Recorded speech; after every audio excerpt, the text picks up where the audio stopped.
Assalamualaikum warahmatullahi wabarakatuh. Sahabatku di mana saja berada, terima kasih telah mengunjungi channel kami.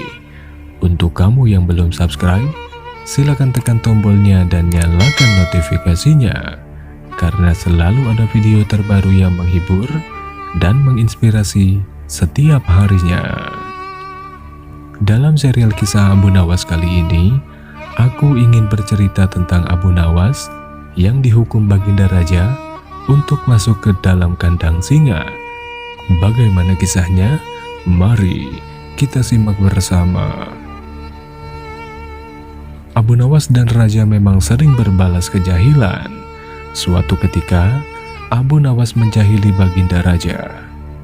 Tapi sifat usilnya kali ini bisa terbilang kelewat batas, karena Baginda Raja hampir saja kehilangan nyawanya. Akibat dari perbuatan Abu Nawas, Baginda Raja menjadi sangat marah.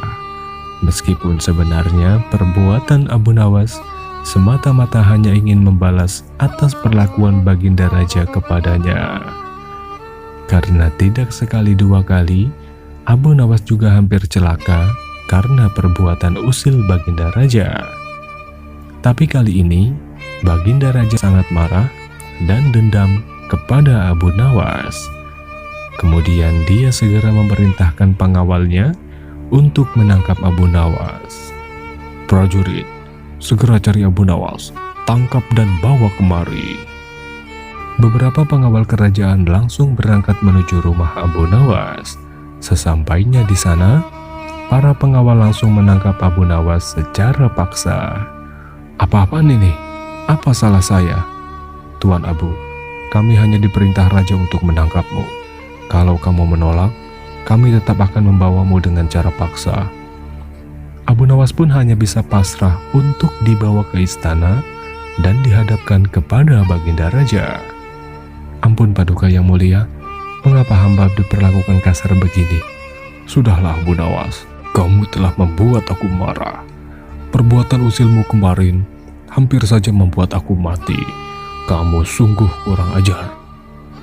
"Maafkan hamba Paduka yang mulia. Kali ini tidak ada kata maaf bagimu. Kamu pantas dihukum mati." "Dengan cara apa hamba dihukum mati Paduka? Dipancung atau digantung?" Tidak dengan cara seperti itu. Hukuman itu hanya jadi bahan lelucon bagimu." Kali ini Abu Nawas menangkap keseriusan. Paduka tidak main-main.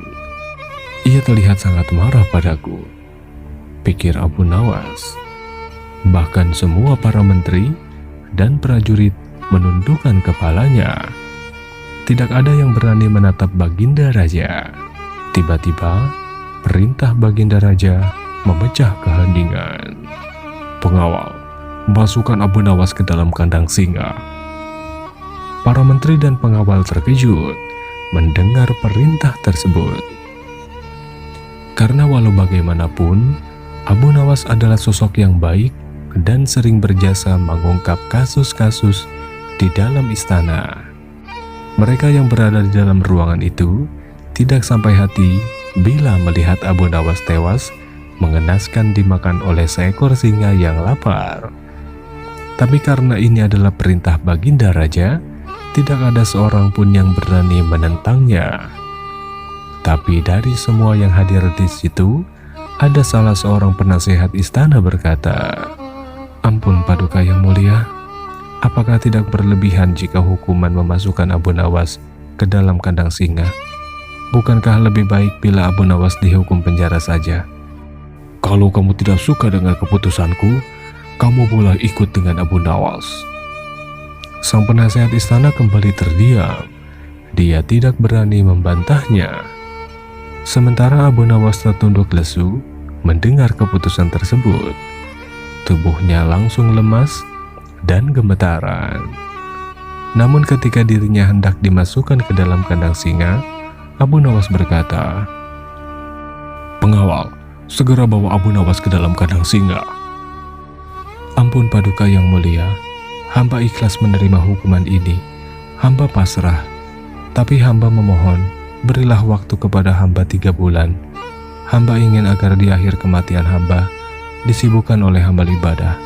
Baiklah, aku kabulkan permintaanmu kali ini, tapi selama 3 bulan, kamu harus hidup dalam penjara dan kamu dilarang menemui keluargamu.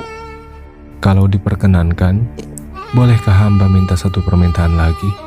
Apa permintaanmu? Agar kehidupan hamba di dalam penjara tidak membosankan, izinkan hamba memberi makan singa yang ada di kandang. Tidak masalah. Nanti ruang penjaramu bersebelahan dengan kandang singa. Abu Nawas segera dimasukkan ke dalam penjara. Pada bulan pertama, Abu Nawas menghabiskan waktunya dengan beribadah. Dan tiap pagi dan sore, dia habiskan untuk memberi makan singa. Di bulan kedua dan ketiga, Abu Nawas semakin tekun beribadah. Dia juga semakin rajin memberi makan singa. Abu Nawas memperlakukan singa itu layaknya seorang sahabat. 3 bulan pun berlalu, dan tibalah saatnya bagi Abu Nawas untuk menjalani hukuman. Atas perintah Baginda Raja, beberapa pengawal istana memasukkan Abu Nawas ke dalam kandang singa. Para menteri yang ikut menyaksikan merasa sangat iba dengan nasib Abu Nawas. Tapi tiba-tiba terjadi peristiwa yang tidak terduga. Saat Abu Nawas berada di dalam kandang, singa tersebut tidak menerkamnya. Tapi singa tersebut menjilati kaki Abu Nawas. Abu Nawas membalasnya dengan mengelus-elus tubuh dan kepala singa. Singa yang terkenal buas ini mendadak tunduk dan jinak kepada Abu Nawas. Pemandangan ini sontak membuat mereka yang hadir menjadi terkejut dan heran. Bahkan beberapa dari menteri saling berbisik bahwa Abu Nawas ternyata punya kesaktian. Karena sang singa tidak mau menerkam Abu Nawas. Akhirnya Abu Nawas pun dikeluarkan dari kandang dan disuruh menghadap Baginda Raja. Abu Nawas, mengapa singa itu tidak mau memakanmu? Ilmu apa yang kau pakai? Baginda Raja, hamba sama sekali tidak punya kesaktian. Tapi yang membuatku heran, kenapa singa itu tidak mau memakanmu? Paduka yang mulia, selama 3 bulan ini hamba rutin memberi makan dan minum si singa. Dan hamba juga memperlakukan singa itu dengan baik. Karena itulah, hamba tidak dimangsa olehnya. Karena dia berpikir, hamba adalah orang yang berjasa baginya. Meskipun hanya 3 bulan saja. Benar, dia adalah seekor singa yang buas. Tapi dia tahu balas budi kepada orang. Buktinya, dia tidak memangsaku.